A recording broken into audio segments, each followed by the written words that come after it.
RCN Radio.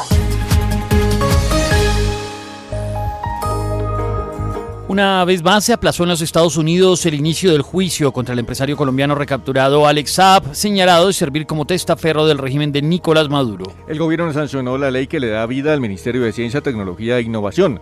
Igualmente pasó a sanción presidencial el proyecto que castiga la mendicidad infantil en el país. A sanción presidencial pasó igualmente el proyecto de ley que garantiza la desconexión laboral. Entre tanto, se hundió la reforma a la justicia en el Congreso de la República. Avanza esta hora la audiencia de acusación contra el precandidato Sergio Fajardo por presunta corrupción en contratos cuando fue gobernador. El presidente Iván Duque se refirió a la presunta muerte de alias El Paisa en zona fronteriza y aseguró que está a la expectativa de la confirmación del hecho. Por ahora hay silencio del lado venezolano sobre la presunta muerte de alias El Paisa y lo único que se reporta desde el vecino país es que el deceso se registró en la zona fronteriza de Apure. Fernando Jaramillo, presidente de la DIMAYOR, confirmó una investigación tras el polémico juego entre Llaneros y Unión Magdalena que entregó el ascenso al equipo de Santa Marta. Transparencia por Colombia pidió prontas sanciones de la justicia tras el escandaloso ascenso del Unión Magdalena a la primera división del fútbol colombiano. La Corporación Excelencia en la Justicia se sumó al reclamo de otras organizaciones y exigió aplicar drásticas sanciones por el polémico ascenso del Unión Magdalena a la primera división del fútbol colombiano. A 10 años de prisión se podrían enfrentar quienes sean hallados responsables de posibles actos de corrupción y estafa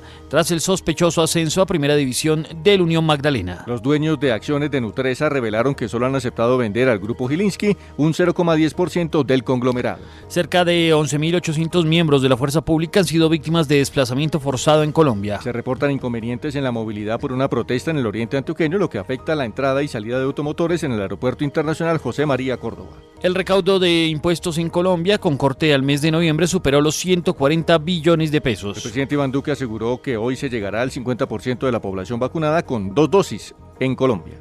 Este martes 7 de diciembre llegarán 500.000 vacunas de la farmacéutica Janssen al país. Nueva York anunció vacunación obligatoria para el sector privado, mientras que en Italia se toman medidas contra los no vacunados. Ya en Latinoamérica siguen apareciendo casos de la variante Omicron. El precio del café colombiano alcanzó un nuevo máximo histórico al llegar a los 2.218.000 pesos la carga. La Procuraduría pide celeridad para el esclarecimiento y saber si funcionarios públicos tuvieron participación en el crimen de la defensora de los derechos humanos, María del Pilar Hurtado. El precandidato presidencial Roy Barreras entregó a la registraduría 1 millón de firmas para continuar con su aspiración presidencial. El periodista Juan Manuel Ruiz asumirá como director nacional encargado de noticias en RCN Radio tras la salida de su directora Yolanda Ruiz. Crece la polémica por el mico contra la libertad de prensa y de expresión en la ley anticorrupción. Comunidades de Buenaventura se declaran en asamblea permanente por la desaparición de 2 líderes del Consejo Comunitario.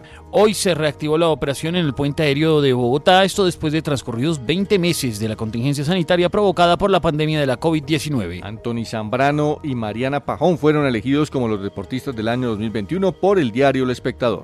Colombia enfrentará a Estados Unidos en la clasificación del 2022 para la fase final de la Copa Davis. El colombiano Jerry Mina fue titular con el Everton ante el Arsenal, pero nuevamente fue sustituido por lesión. Esta y más información en rcnradio.com.